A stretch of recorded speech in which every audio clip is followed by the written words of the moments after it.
And as I'm doing my research, this controversy of Stephen Ambrose comes out. I was not even aware of how bad it was. The one that I first learned of was Albert Blythe in the miniseries dies. That's how Ambrose wrote it in the book.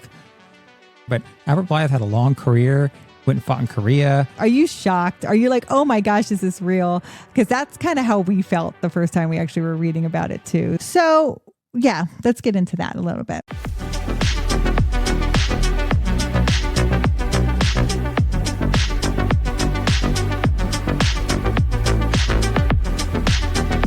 Welcome to Talk with History.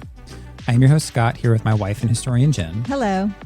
On this podcast, we give you insights to our history-inspired world travels, YouTube channel journey, and examine history through deeper conversations with the curious, the explorers, and the history lovers out there.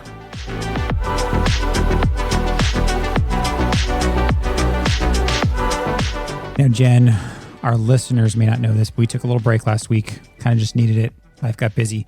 So we actually haven't podcasted in a while. We got a little bit ahead. We just needed some downtime due to some travel and stuff like that.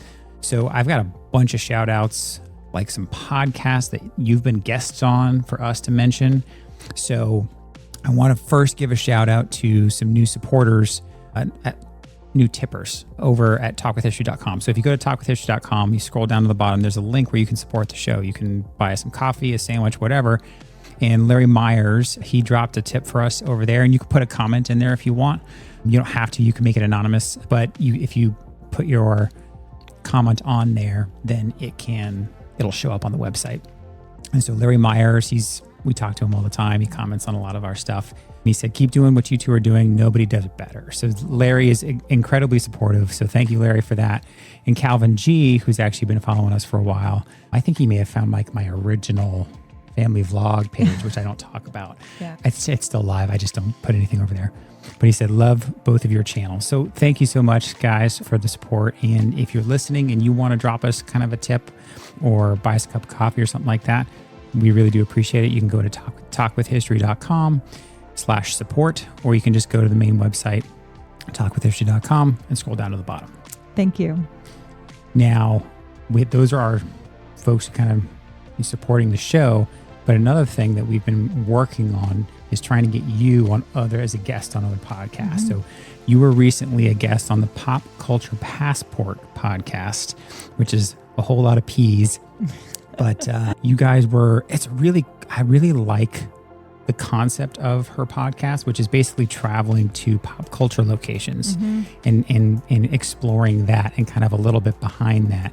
And you guys talked about Hamilton, right? Yeah. So we talked about all the places you can go see in reality around the Broadway show Hamilton.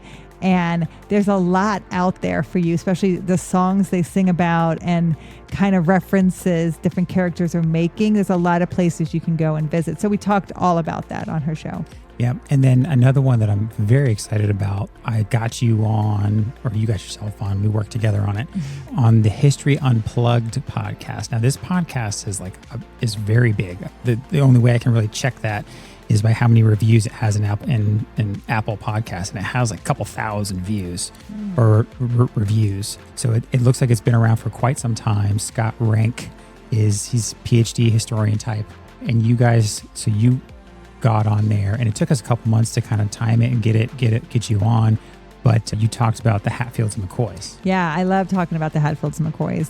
That all-American folklore family feud that is just very much a part of our American story about two families in Kentucky, Virginia, West Virginia area, and how they really had this long-going family feud against each other. It was very interesting. Yeah, just a piece of Americana history. It's referred to everywhere. Mark Twain referred to it. Star Trek refers to it. All sorts of fun stuff. And not surprisingly, you sound like a total pro. Oh, thank you. On the podcast. So I will link those in the show notes in the video description if you guys want to go check those out. We're really excited for Jenn to get on those other podcasts. Yeah, it was super fun. Thank you.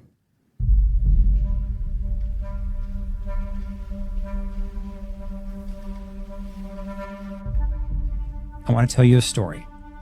And this is a World War II story relayed to me by a good friend of mine, Eric.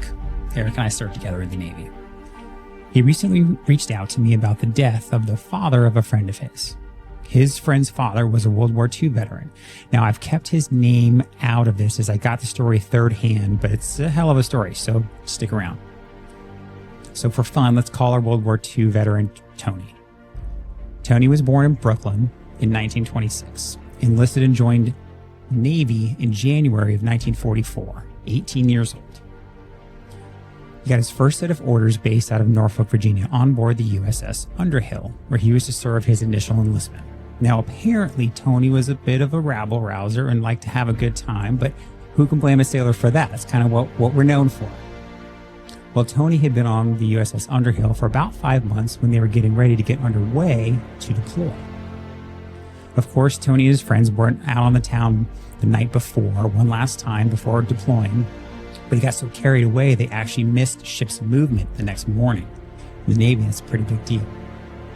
So Tony had just missed his ship as it deployed to the Pacific Theater, where the United States was in a terrible back-and-forth battle campaign for dominance with Japan. Now, in today's Navy, any sailors that miss ship's movement like this will most likely get flown out to meet the ship. Sometimes they can ride a helicopter out to it or catch a transport flight out to a future port stop and meet the ship there. But in September of 1944, well, sailors would just get transferred to the next ship. This is what happened to Tony. The Underhill went on deployment to the Pacific, as did Tony with his new ship. A few months later, tragic news came home to the States. The USS Underhill had been sunk in the Pacific Ocean July 24th, 1945, by a Japanese suicide submarines, causing 2 explosions that severely damaged and eventually sank the vessel. We don't know if Tony heard the news of his previous ship while he was underway, but what we do know is that months later, while Tony stood on the deck of his brand new ship on September 2nd, 1945, watching Japan surrender to the United States, he must have been incredibly proud to be serving on board the USS Missouri. Yes, our World War II veteran had been transferred from the Underhill to the USS Missouri, the same battleship that took part in the Battle of Iwo Jima, the Battle of Okinawa, and eventually the exact location where the surrender of Japan took place. You wouldn't have believed how stunned I was to hear this story from my friend Eric. We were on the middle of spring break and he just called me out of the blue. He sent me a picture of the special certificate that his friend's father got for being present at the surrender. And for those watching the video, I'll put it up on the screen. Thank you to Eric and his friend's father for his service long before those of us who serve now. I just thought that was an incredible story. That is incredible. It's a small Navy.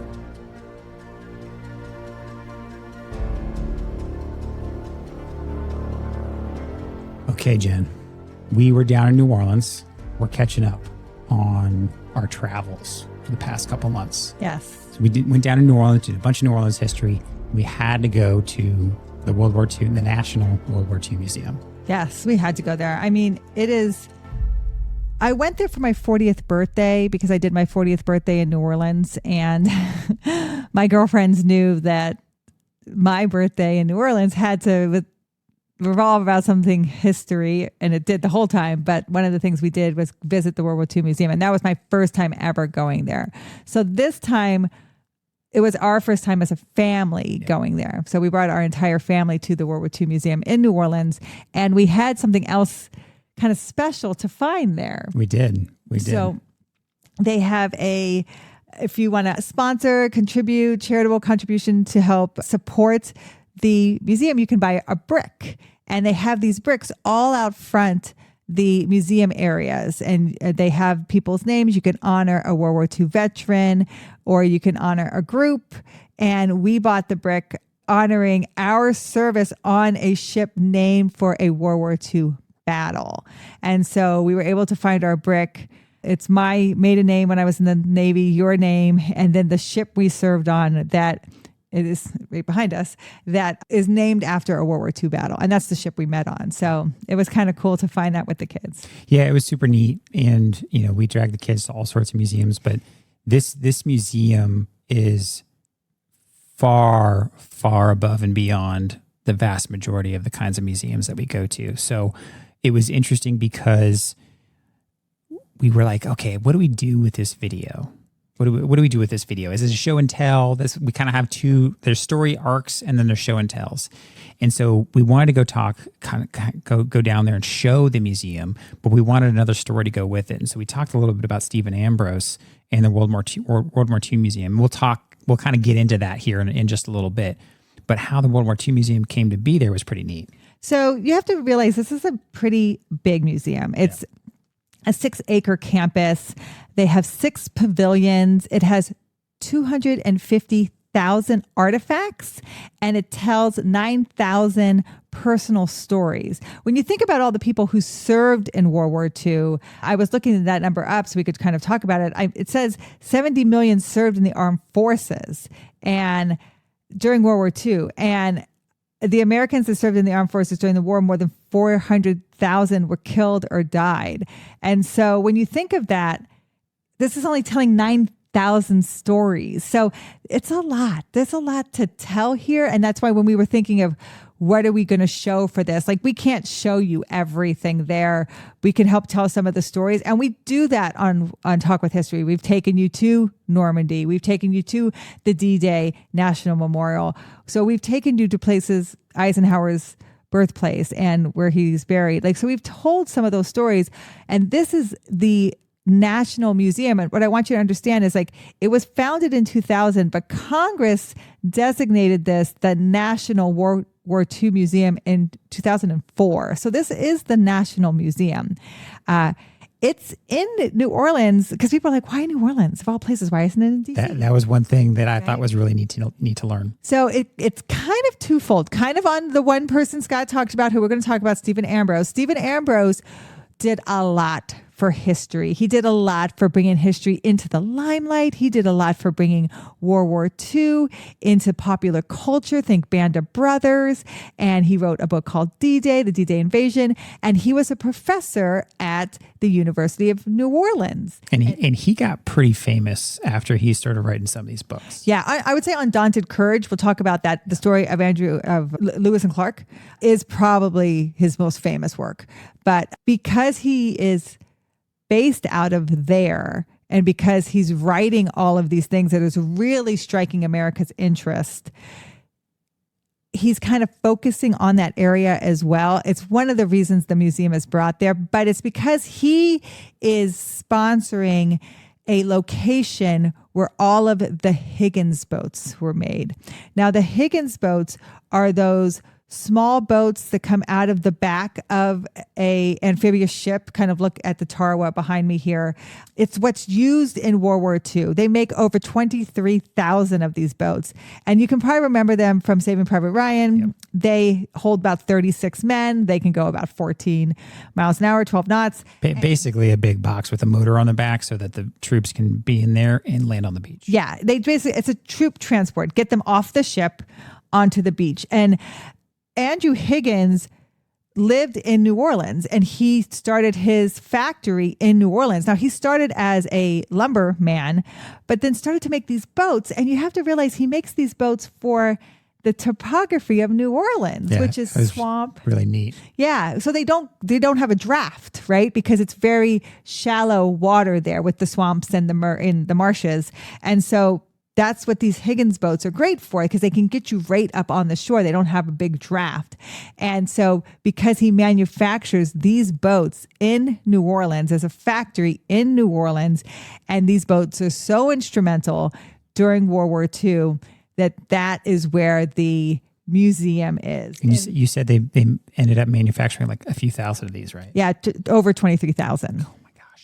Yeah, I know. That's World War II wartime production was just incredible. I mean, I read somewhere that he was kind of like not doing successfully until the Navy tested out these boats in the Marine Corps and found his boat was the best at getting them out of the ships onto the beach. And so when he got the government contract, it just completely and it's pretty neat too, because they give him the shout out for that right there in the beginning of the museum, right in the entry where you're buying your ticket and all that stuff. And then you get in there, and it's such I actually want to go back, because I'd like to go back and not necessarily film, so I can kind of experience it a little bit more.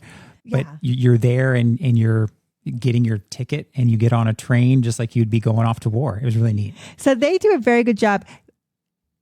There's about 700,000 visitors to this museum every year. It has become a place people want to see in New Orleans. We were able to walk to it from our hotel. It's not in the French Quarter, but it's kind of right outside of the French Quarter. So it's very easy to get to, very walkable. They tell a great story like most museums do. So when you check in, when you buy your ticket, expect to be there 2.5, 3 hours. Easy. You're going to stand in line to get on a train like what it would feel like for a soldier leaving for World War II. It's really cool. You're going to see the ticker tape of the changing of the train schedules as you stand in line and you get on the train. Now, when you get on the train, you're given an interactive dog tag to a soldier whose life you follow through the war. And some of them are pretty famous. Like I think I was supposed to have it's like Bob Hope or somebody like there. I don't remember who it was, but they have some famous actors because there was actors that were soldiers, right? So some of them are names that you may or may not recognize, but then you actually have some pretty famous folks that you might have gotten. Mine didn't end up working. I couldn't figure it out, but I wasn't worried about it anyways. So there's females. I had a nurse, yep. Right? So a female nurse. So you get different people. And what's neat about it is you do the road to Tokyo, you do the road to Berlin, you do the D-Day invasion at Normandy. So your soldier could have been Pacific, your soldier could have been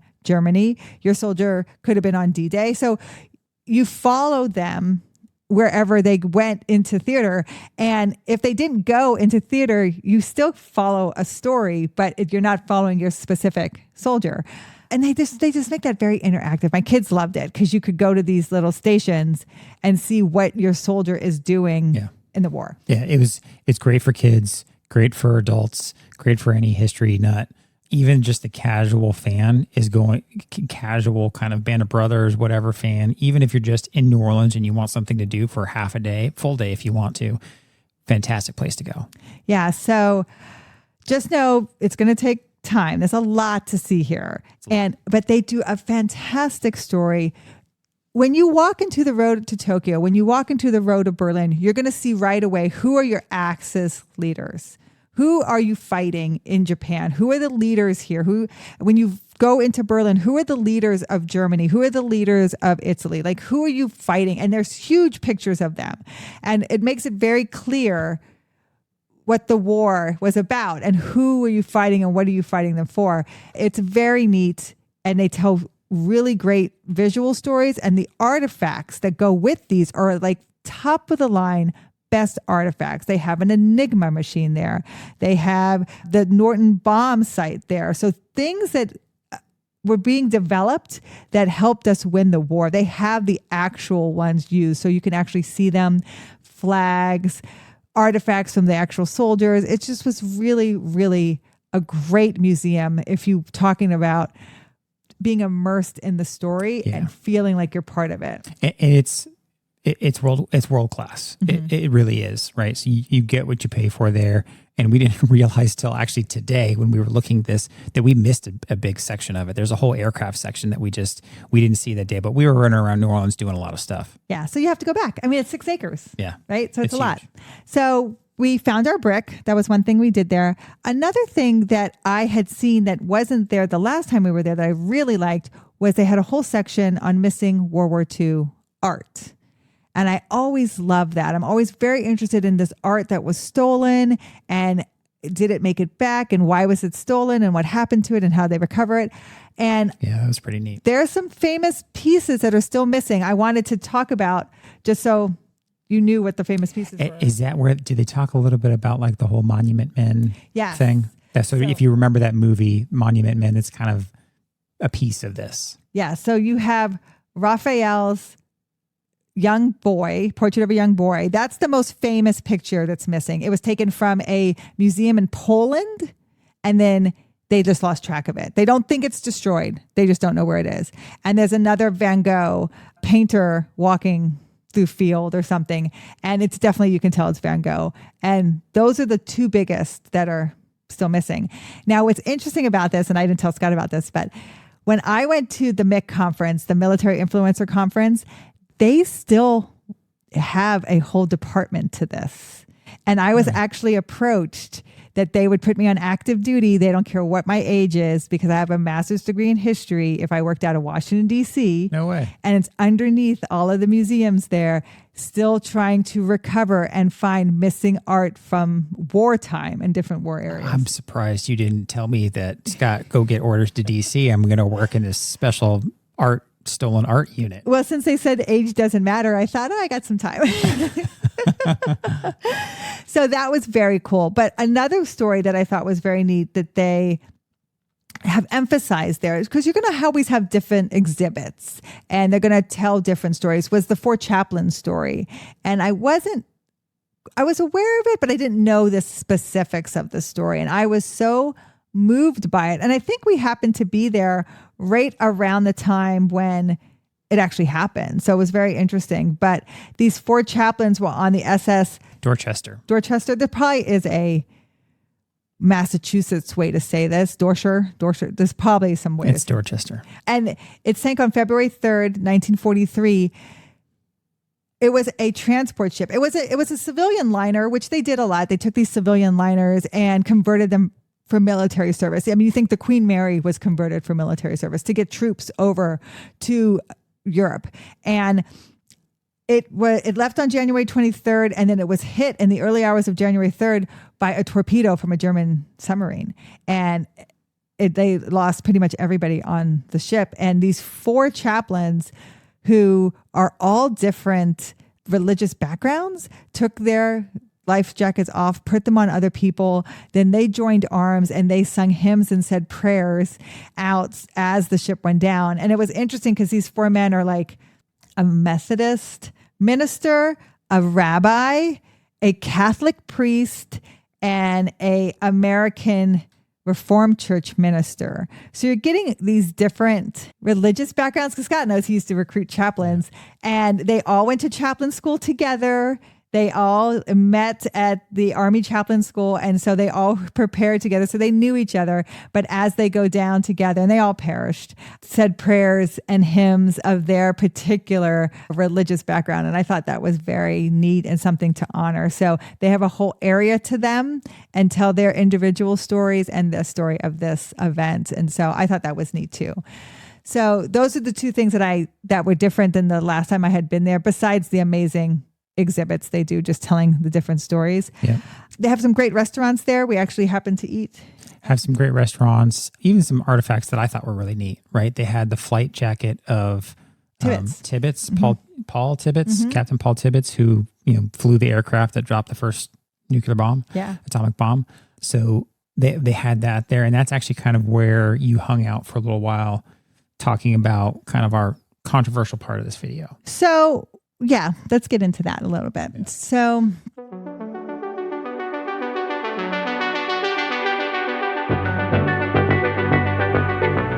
Stephen Ambrose. It's hard because people love this man. So, and I kind of have a love for this man. So as we were planning to do this video, I was like, we should center on a story. Let's center on a story and tell a story, because that's really what we do with Walk with History, Talk with History, is we center on one particular story, especially in a museum, because there's so much to see. So we try to show one artifact and tell the story. And as I'm doing my research, this controversy of Stephen Ambrose comes out. I was not even aware of how bad it was. And I had no clue. When you brought this up to me, I was actually pretty surprised, because his name is kind of held in such high regard because of the Lewis and Clark book, because of Band of Brothers. I mean, it's like in this like rarefied air, his name. Yeah. And so a lot of this came out after he dies as well. So what's interesting is he spoke to it a little bit in his lifetime because he was confronted about it in his lifetime, but he brushes it off. And it's not until after he dies that more of it comes out. So what is it? You're like, what is it? He's accused of plagiarizing in pretty much every work he has written. And you said like not like just like a line here, a line there that he didn't credit, but like large sections. Yeah. So it's more than just a couple, like Scott said, it's more than just a few sentences. It's huge sections of his book are found to be cases of plagiarism, and it goes all the way back to his doctoral dissertation, and he plagiarizes such big sections and never gives any credit to where he got those sources from. So it's not just I took sections and I didn't cite them, because some people don't cite in the work. They'll put it in their sources used, which is still kind of murky when it comes to being a historian. But he didn't even cite sources, and he's taking huge chunks of other people's work and putting it in his work. Historians don't really, we don't do that. So when I talk about what makes someone a historian, yes, do we talk about other people's writings? Absolutely. Could I talk about Stephen Ambrose's writing in something I write? Absolutely. What's the historiography of D-Day? Who's written about D-Day? Stephen Ambrose wrote about D-Day. This is what he wrote. And this is the research he did. And this is why it's not accurate, or it is accurate. I would cite all of that, because that's what a historian does. I'm bringing you the history. If I'm telling someone's personal story, this is what they said on this day, and this is where I got it from. Either it's some kind of document that I have that shows their whole interview. So you're not just making things up. You're using sources, primary sources, to back any kind of thesis or argument you're trying to make. That's how a historian does this. Now, Stephen Ambrose uses more of a storytelling kind of historiography, which is great, and historians do that, which is not citing everything right away, but they always cite their sources at the end, and they always say, you can always tell where they're citing someone else's work, because they'll make it probably smaller print and indented on both sides. Yep. And some of them are even just kind of were actually relatively obvious, right? So like, I know the one that I first learned of, this was before we went down to the World War II Museum, was when we were doing our Band of Brothers in Arlington, right? Albert Blythe in the miniseries, right? Albert Blythe, dies or whatever like that, because that's what happened. That's how Ambrose wrote it in the book.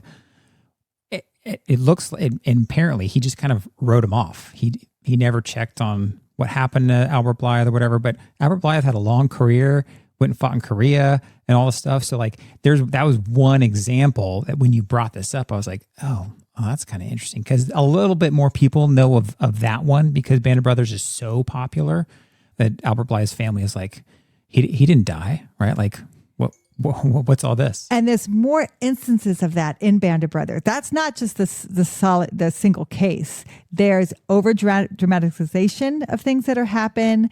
There are people who they combine their stories to be one story, or they've completely changed their story, like in this case. And that's almost why, in a way, you get, what's his name for Band of Brothers? Dick. That's why you get Dick Winters, who kind of writes beyond Band of Brothers after, to tell his personal account, because even though he appreciates what Stephen Ambrose did in bringing his story to light, it wasn't actually accurate. So Winters wants to make sure he's telling you the accurate story. Yeah, and we say this all the time on TV, in movies, in TV series. That happens a lot, because writers will combine characters.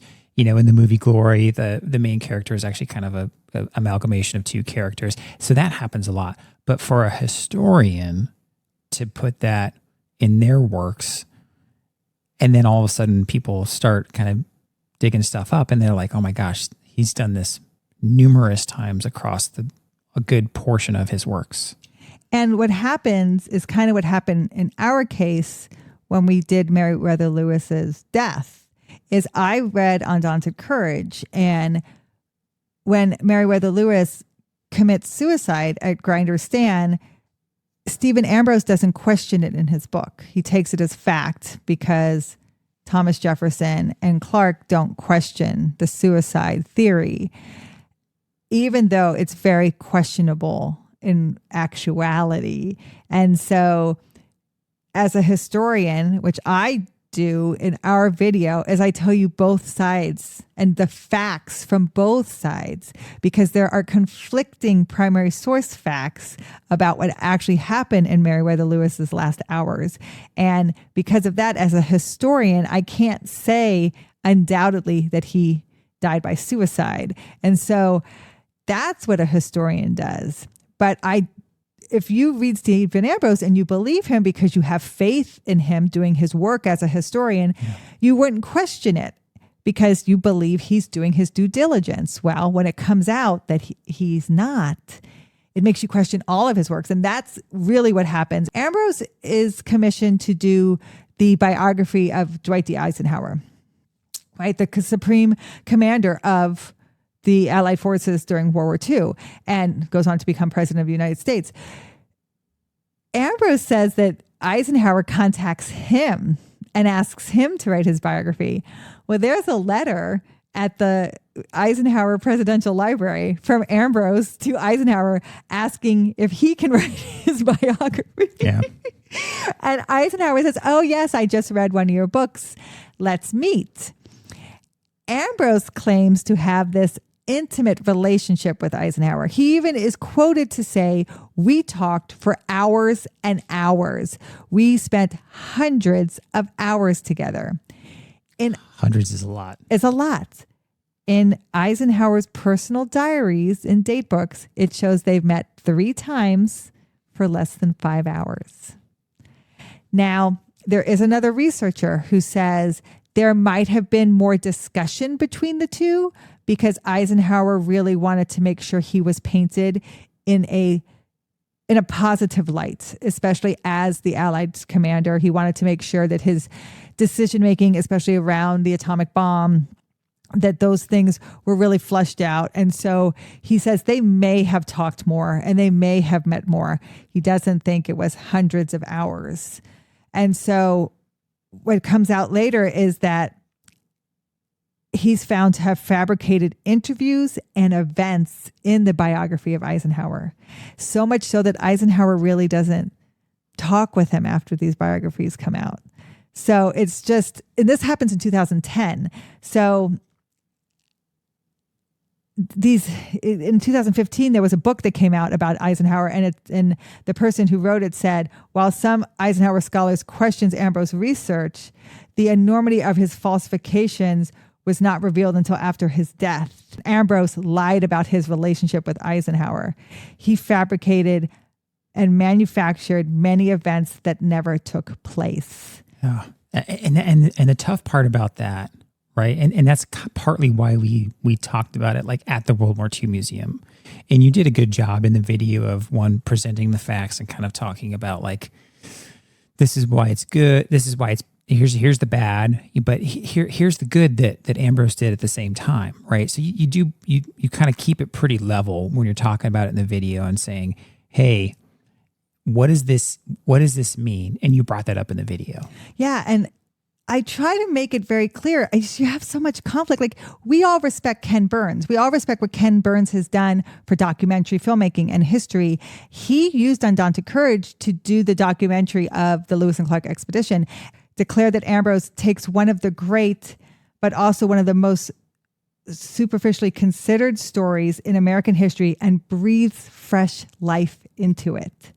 Like, the Lewis and Clark story we all knew, but no one knew it to that level and depth until Ambrose's book comes out. And that book is used to make the documentary. So he's so conflicting because what he's done for history and how he's brought it to life and how he's reinvigorated it. I mean, Band of Brothers was huge.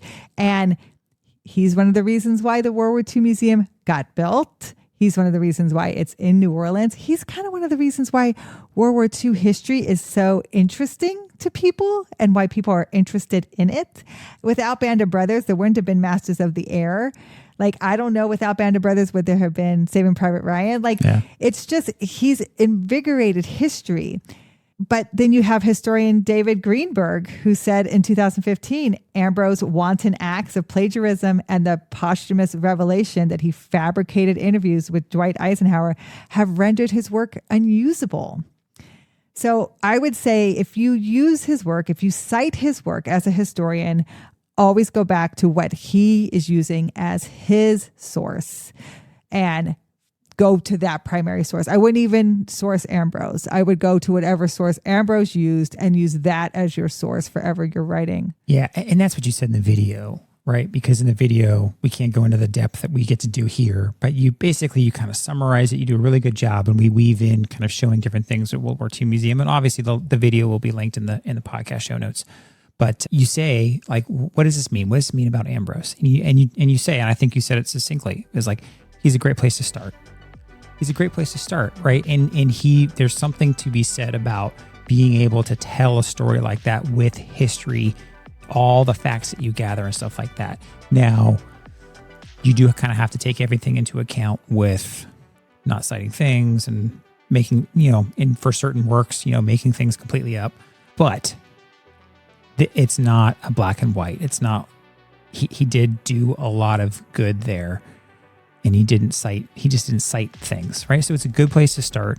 And if you're, I think it was Larry who was telling us he's going back to school and working on history stuff. And, if you're a student watching this, right, and you just read one of Ambrose's books, that's what you got to do, is you got to go back and check the sources that are cited. And if you can't find a source that's cited, that might be one of the sections that he just didn't cite, or he plagiarized, or whatever. Or so he fabricated. Part of it is you have to have that kind of professional skepticism, and that's what historians do. Yeah, and I think we do that well in the Meriwether Lewis video. We start to question Ambrose's work.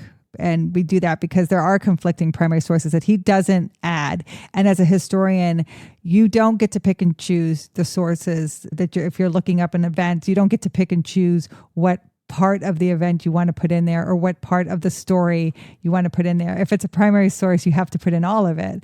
And you can say this may or may not seem plausible, but this is what was said at the time.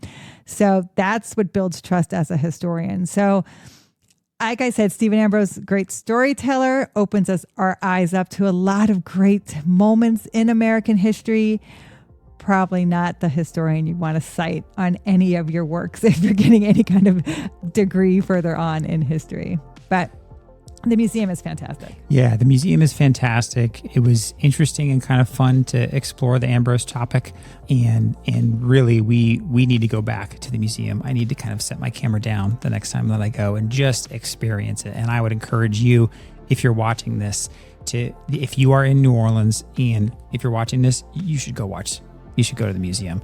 And then you should tell all of your friends to go to the museum, because it's incredible. It's absolutely world-class. It's like a Disney level experience.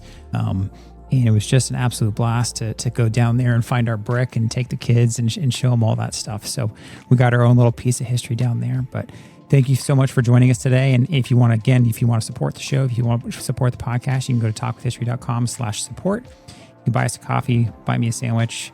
You can buy Jenn a t-shirt, another history shirt. Yeah. And if this is your first time hearing any of this controversy about Ambrose, please let us know in the comments. Are you shocked? Are you like, oh my gosh, is this real? Because that's kind of how we felt the first time we actually were reading about it too. So let us know how you feel about that. Does it change your opinion? Does it not? And just if this is the first time you've even heard this kind of controversy.